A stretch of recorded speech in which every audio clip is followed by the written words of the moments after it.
Prêt pour l'impact, c'est la question que je pose chaque jour à une personnalité qui compte dans notre économie. Et je reçois aujourd'hui Béatrice Garrett. Bonjour. Bonjour. Heureux de vous accueillir. Bienvenue. Vous êtes la directrice générale de la Fondation Pierre Fabre que vous allez nous présenter tout de suite. C'est quoi la Fondation Pierre Fabre? Quel lien avec le groupe? Alors la Fondation Pierre Fabre, c'est une fondation d'utilité publique dont la mission est d'améliorer l'accès aux soins et aux médicaments de qualité pour les populations défavorisées dans les pays... Voilà, les pays pauvres ou les pays en crise. Et la particularité, effectivement, c'est que cette fondation d'utilité publique est en même temps l'actionnaire des laboratoires Pierre Fabre, à 86%, aux côtés des salariés du groupe, qui sont à 10% également. Qu'est-ce que ça change, ça? Ça change que, alors... En France, cette possibilité d'une fondation d'utilité publique de posséder un groupe industriel et commercial, elle est liée à des contraintes très fortes qui sont qu'effectivement, la fondation, bien que l'actionnaire, ne peut pas diriger le groupe. Elle doit se consacrer uniquement à sa mission humanitaire. Mais évidemment, du fait de cet actionnariat, elle a des moyens durables de financer ses actions, puisque évidemment les bénéfices du groupe Pierre Fabre vont aller majoritairement pour évidemment développer l'entreprise, qui est sur un secteur très fortement concurrentiel, mais une partie de ces bénéfices, de la création de richesses, elle va aller à la Fondation Pierre Fabre pour essayer de lutter contre les inégalités d'accès aux soins dans les pays les plus pauvres. D'accord, ça pérennise la fondation d'une certaine façon, ça l'inscrit dans le marbre, quoi. Alors, on pourrait presque dire ça comme ça. On peut dire ça, ça donne aussi énormément de sens au travail des 10 000 collaborateurs du groupe Pierre Fabre, qui savent qu'effectivement, in fine, cette création de richesse, elle va participer justement à des actions humanitaires. Et dans combien de pays, d'ailleurs, aujourd'hui, le périmètre d'action, d'intervention de la Fondation, c'est quoi? Alors, on est dans une vingtaine de pays, essentiellement en Afrique subsaharienne, en Asie du Sud-Est, au Liban aussi, compte tenu du contexte de crise qui s'est vraiment... amplifiée depuis 2019, et elle est également en Haïti, où on a un programme là pour la drépanocytose. Est-ce que il y a des... Comment je peux vous poser la question? Est-ce qu'il y a eu des nouveaux pays ou est-ce que vous... Comment vous choisissez de nouveaux pays? Vous voyez ce que je veux dire? C'est-à-dire pourquoi on se dit, tiens, là, il faut qu'on agisse, là, il faut qu'on intervienne? Écoutez, c'est vrai que dans notre mission statutaire, on doit s'adresser à ces pays les moins avancés. C'est une catégorie qui est faite, c'est les Nations Unies qui ont des classements avec un certain nombre d'indicateurs. Et en gros, ça désigne les pays, effectivement, les plus démunis. Et donc, on est en priorité sur ces pays-là. Et malheureusement, l'Afrique subsaharienne compte pour beaucoup dans ce classement. On a aussi, évidemment, parce qu'on est une entreprise française et une fondation française, eu disons, culturellement, on est aussi proche des pays francophones en Afrique. Donc, on a beaucoup développé aussi dans le Sahel. Compte tenu aussi de la situation actuellement, on a décidé aussi de déployer dans d'autres pays parce que aussi nos solutions sont appropriées pour d'autres pays. Donc, par exemple, là, on développe un nouveau programme en Tanzanie et au Kenya, ce qui est assez nouveau. Et sinon, l'Asie aussi, historiquement, c'est l'Asie du Sud-Est, le Cambodge, le Laos, le Vietnam, qui font toujours aussi partie des pays d'intervention depuis l'origine de la Fondation. Avec un certain nombre d'axes stratégiques de choix qu'il faut bien faire. Quels sont ces axes? Oui, tout à fait, parce que ce modèle de fondation, c'est ce qu'on appelle une fondation opératrice. C'est-à-dire qu'on ne finance pas des ONG ou des organisations internationales, on travaille directement avec les acteurs de la santé du pays. Ce qui permet de maîtriser les programmes aussi. Oui, et ce qui est surtout une condition de leur durabilité. C'est-à-dire, on n'est pas là pour financer un hôpital et puis ensuite, au bout de 5 ans, on change d'hôpital, etc. Enfin, je crois que plus personne ne peut travailler dans ce type de modèle. On essaye que ça soit durable. Donc, on travaille avec les ministères de la Santé, en coordination avec eux. Mais on travaille avec des universités, avec des hôpitaux, avec des sociétés savantes de médecins, des associations aussi, par exemple, de patients ou des organisations de la société civile pour renforcer, en fait, ces acteurs du pays afin qu'eux-mêmes s'emparent et développent, et on co-construit avec eux les programmes. Ce ne sont pas des programmes extérieurs. On co-construit avec eux et on leur apporte une aide financière et technique pour développer sur le long terme ces projets. Alors évidemment, on parle de maladies, mais pas seulement, d'une certaine façon, ça va au-delà de la prise en charge des malades? Alors, pour être, disons, opérateur, il faut développer des expertises précises. Donc, on a, depuis 25 ans, développé un certain nombre d'expertises qui sont liées à des problèmes importants, souvent sous-adressés. je prends historiquement le problème des médicaments de mauvaise qualité, soit des médicaments falsifiés, soit sous standard. C'est un véritable fléau. Oui. L'OMS considère qu'il y a un médicament sur 3 en Afrique subsaharienne qui est de mauvaise qualité. Dans certains pays comme la Centrafrique, je peux vous assurer que 80% des médicaments sont de mauvaise qualité. Il n'y a plus de circuit officiel de distribution des médicaments. Donc en fait, c'est des ONG qui utilisent des plateformes internationales pour faire rentrer du médicament à peu près de bonne qualité. Et donc dans ce domaine-là, on a vraiment développé des programmes pour donner aux pays les compétences pour avoir ces bons médicaments. Donc on forme des pharmaciens, on forme des spécialistes qui vont aller pas seulement dans les officines, mais aussi dans les ministères et dans toutes les agences pour pouvoir organiser ça. Ça, c'est un exemple. Après, on a choisi aussi des pathologies négligées très importantes comme la drépanocytose, dont peut-être vous avez entendu parler aussi. Alors, c'est quoi la drépanocytose ? C'est la première maladie génétique aussi en France. Et c'est la première maladie génétique au monde. Et ça touche particulièrement l'Afrique subsaharienne. C'est une mutation de l'hémoglobine. Donc, c'est une maladie qui se transmet génétiquement. Autosomique récessive, comme on dit. C'est-à-dire que si vous pouvez être porteur de la maladie et pas être malade, mais vous êtes transmetteur. D'accord. Et donc, 2 parents qui sont porteurs mais pas malades ont une chance sur 4 en fait, d'avoir un enfant qui est malade. Et cette mutation, quand vous avez les 2 gènes mutés, le problème, c'est que vos globules rouges ne sont pas normaux. Ils vont mourir très vite, donc vous serez anémié, et surtout, ils vont prendre une forme de fossile. Ils vont se bloquer dans les petits vaisseaux capillaires et donc empêcher l'oxygène d'oxygéner les tissus, d'aller dans tous les tissus. Donc vous avez créé une expertise dans ce domaine et vous la diffusez, c'est ce que je comprends, on est dans la même logique. Tout à fait. Depuis 15 ans, alors on travaille avec énormément de spécialistes français et internationaux sur les domaines auxquels on s'adresse, donc des hématologues, des pédiatres, et on travaille avec les pays, donc à la fois pour sur le terrain avoir une action, donc par exemple équiper des hôpitaux, former les personnels de santé, ça c'est très important, sensibiliser la population cible, c'est très compliqué à comprendre. C'est une maladie qu'on ne peut pas guérir, mais qu'on peut gérer, et qui aussi fait l'objet de tas de croyances néfastes. Donc aussi, il faut éduquer la population. Et on travaille avec les gouvernements pour qu'ils mettent en place des politiques de santé spécifiques. Voilà, c'est essayer d'avoir un petit peu toute la pyramide. Oui. Alors, dans cette émission, on parle évidemment beaucoup et souvent de dérèglement, de réchauffement climatique, des conséquences économiques de ce dérèglement et des conséquences sanitaires. Est-ce que vous faites le lien entre dérèglement climatique et enjeux de santé ? Forcément, parce que le dérèglement climatique va amplifier les crises. Des crises, ça veut dire des déplacements de population. Quand vous déplacez des populations, vous les coupez de leurs moyens économiques de survie. Vous favorisez bien évidemment les épidémies. Vous empêchez encore plus l'accès aux soins. Donc ça, c'est évident qu'il va y avoir un risque. Je pense aussi qu'il y a certaines régions du monde qui vont être invivables. Donc, c'est sûr que les gens partiront. Comment est-ce qu'ils pourront être pris en charge ? Et puis, il y a, je pense, directement aussi des liens entre la pollution et l'état de santé des gens, notamment sur les maladies respiratoires.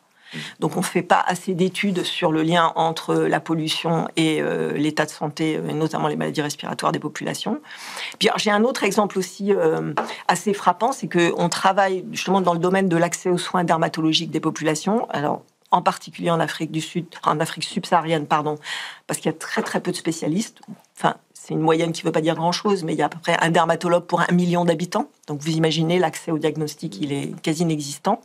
Donc là, on a des programmes pour ça, pour essayer avec la délégation de tâches, pour former les agents de première santé au moins pour prendre les maladies simples.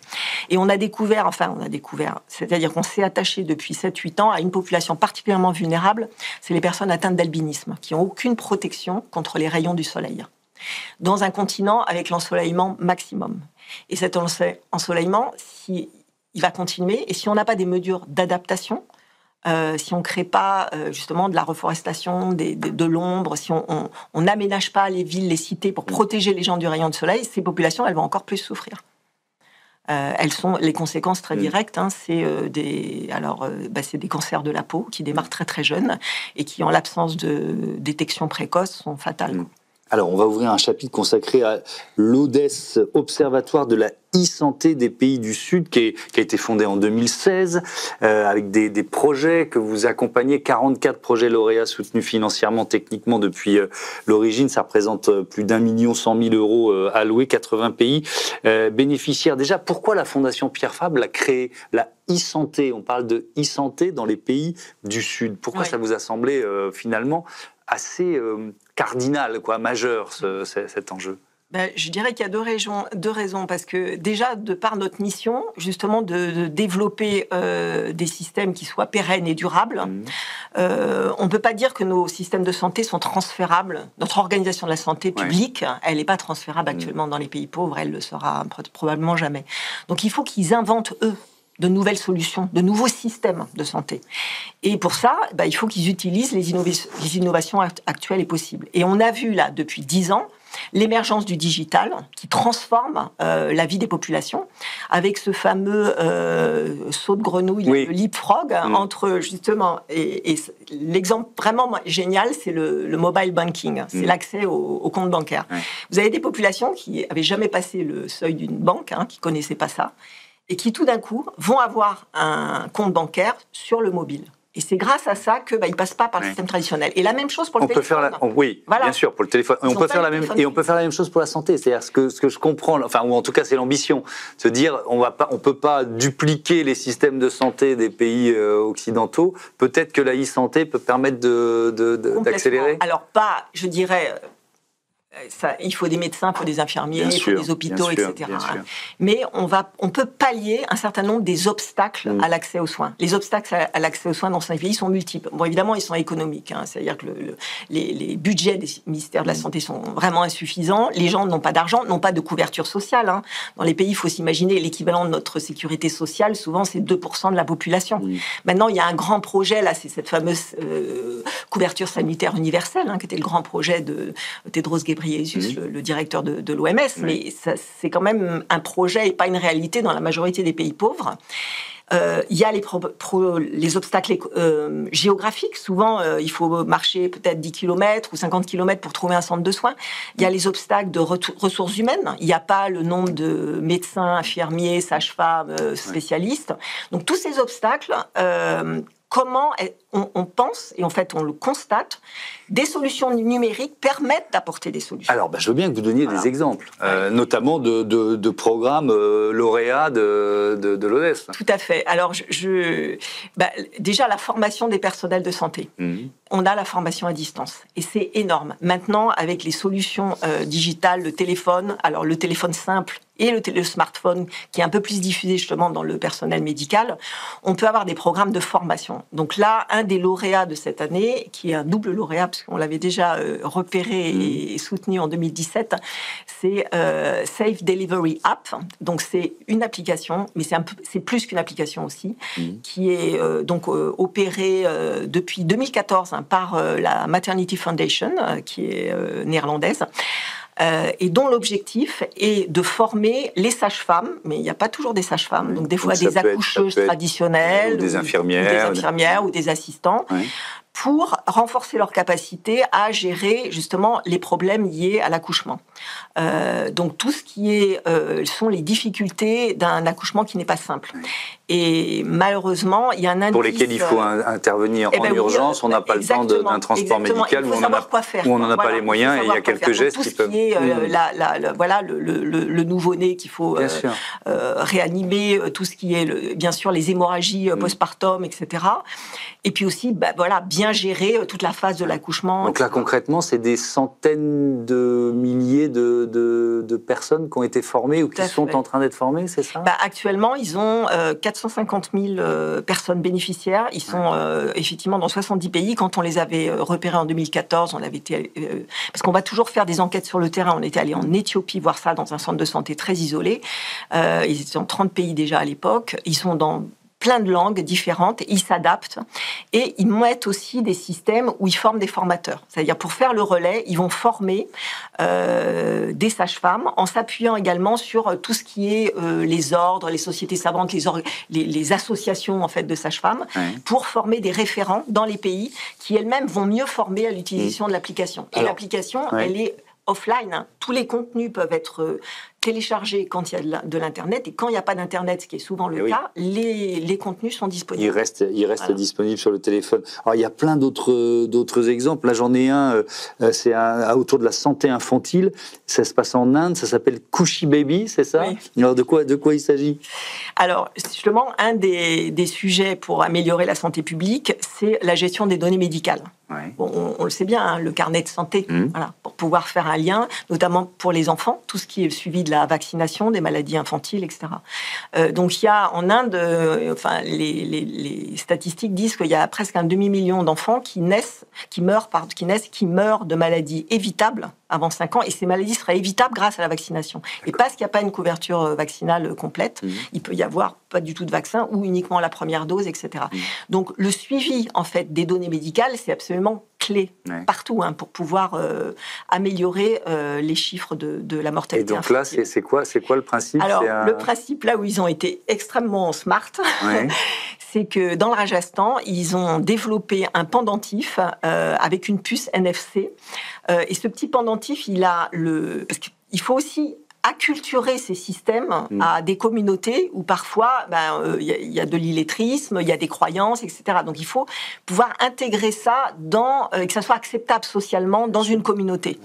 Et ce petit pendentif, il ressemble beaucoup à un pendentif que traditionnellement on met au bébé pour les protéger du malheur, du mauvais œil, etc. Donc, finalement, ils ont expliqué aux mamans que avec un petit pendentif, un petit cordon noir et ce petit pendentif transparent avec la puce à l'intérieur, voilà, c'était comme pour protéger le bébé.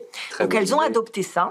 Et en fait, grâce à cette puce, on peut stocker toutes les datas médicales du bébé, de l'enfant, même de la maman.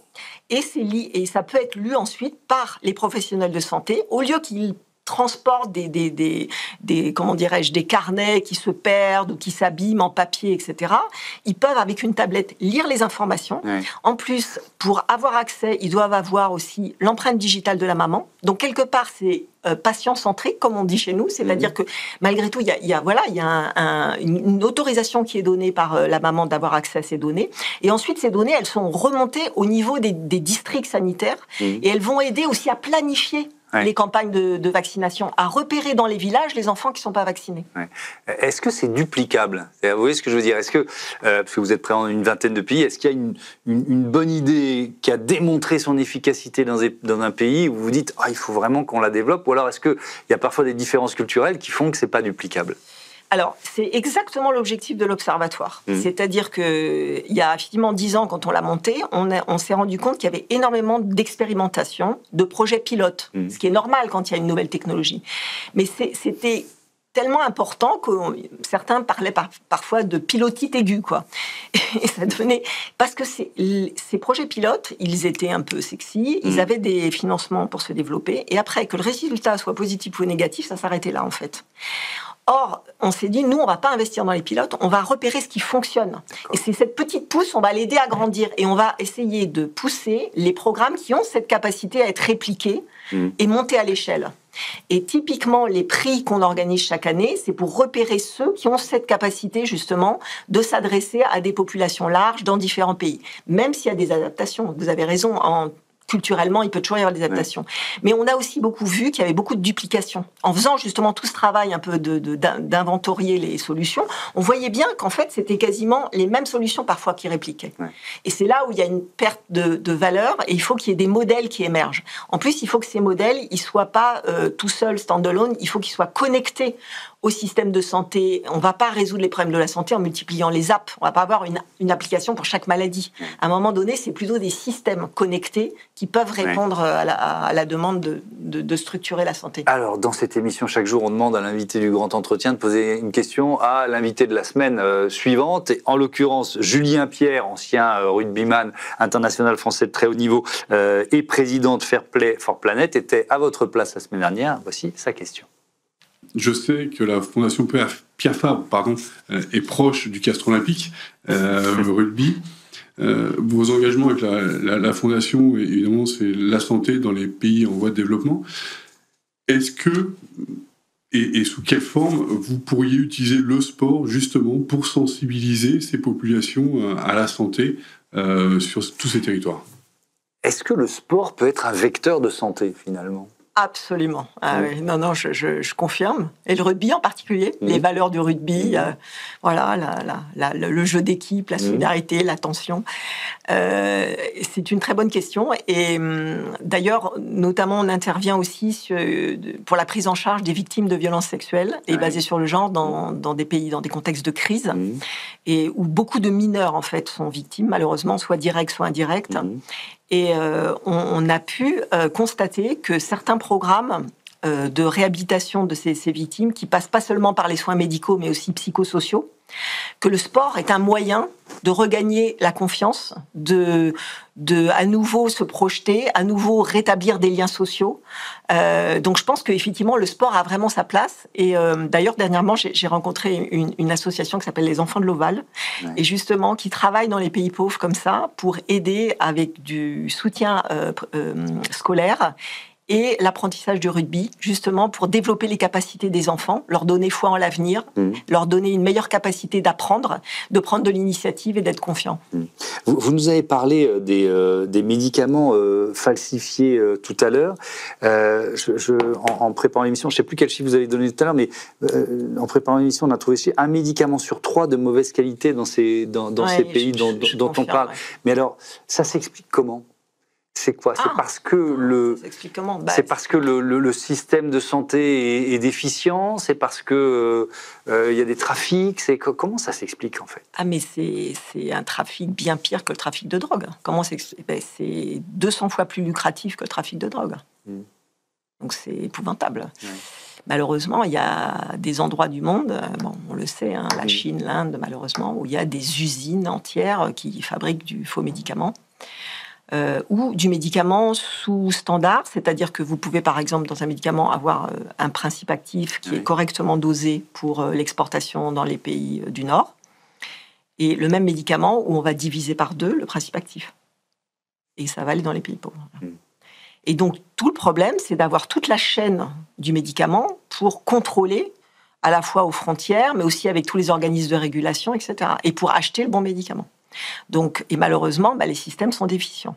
Un autre problème aussi, c'est la situation économique des populations. C'est-à-dire qu'un certain nombre de personnes sont conscientes qu'en achetant, qu'il y a un cerise sur les médicaments, mais le médicament dans la pharmacie, d'abord, il n'y en a pas assez. Souvent, elles sont que dans les grandes villes. Le médicament dans la pharmacie ne va être pas accessible financièrement à une partie de la population, qui du coup va se tourner vers des médicaments qu'on va aller trouver dans des marchés informels. Souvent, le médicament, il est déconditionné. C'est-à-dire vous allez avoir un grand pot avec les cachets rouges, un pot avec les cachets jaunes, et le vendeur va expliquer que le cachet rouge, c'est pour l'un, etc. Et donc, ça veut dire que on sait qu'on achète un médicament qui est de mauvaise qualité, mais on n'a pas le choix, en fait. On n'a pas les moyens. Donc, tout votre travail, c'est de casser cette logique-là. Exactement. Il y a une partie de ça. Et tout notre travail, c'est de donner aux pays, notamment, les ressources humaines pour lutter contre ce mauvais médicament et faire du bon médicament. Donc, par exemple, on travaille beaucoup sur former des spécialistes du contrôle qualité du médicament. Et de façon à ce qu'ils mettent, certains nombre de pays ont mis en place des laboratoires nationaux de contrôle de la qualité, mais encore faut-il qu'ils aient les personnels pour le faire. Et puis il faut créer des inspecteurs, il faut faire des prélèvements, et il faut la volonté politique pour agir contre ça. Nous, on travaille aussi en recherche là pour essayer de trouver des dispositifs qui permettraient de détecter le faux médicament de façon décentralisée. Parce que si tout doit passer par un laboratoire central, vous imaginez bien, c'est compliqué. Dans l'idéal, et là on travaille actuellement pour tester la technologie proche infrarouge avec des systèmes portables. Dans l'idéal, pour l'instant on en est très loin de là, on est sur des programmes de recherche, mais si on avait un appareil qui, sur le terrain, permette d'analyser rapidement la composition d'un médicament avec, disons, une courbe qui est comparée à une courbe normative dans le cloud et qui vous dit est-ce que le principe actif est présent ou pas présent, vous voyez, ça serait vraiment un facteur de changement absolument massif, quoi. Donc on essaye de travailler avec différentes institutions pour essayer d'équiper les pays sur cette détection. Après, je pense qu'il faut aussi de la sensibilisation auprès de la population.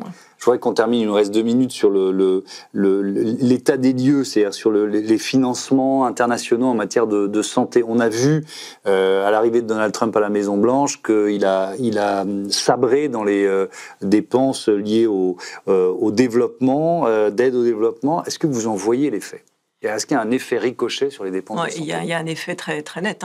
C'est-à-dire que c'est des pans entiers de la santé publique qui étaient pris en charge. Après, on peut trouver que c'est bien ou pas bien, mais qui étaient pris en charge par ces financements et qui disparaissent d'un jour à l'autre. Donc, c'est de la vaccination, c'est l'accès au planning familial pour les femmes, c'est un accouchement sécurisé, c'est la prise en charge des personnes atteintes de VIH/SIDA. Et tout ça est massivement disparaît. C'est très problématique. Alors, nous, même si on n'est pas sur ces dispositifs-là, vous voyez, on travaille avec des hôpitaux. Mettons on a un programme sur la drépanocytose, mais à côté de ça, on dépend quand même de l'organisation des soins, où par exemple, on fait notamment du dépistage néonatal des enfants atteints de drépanocytose.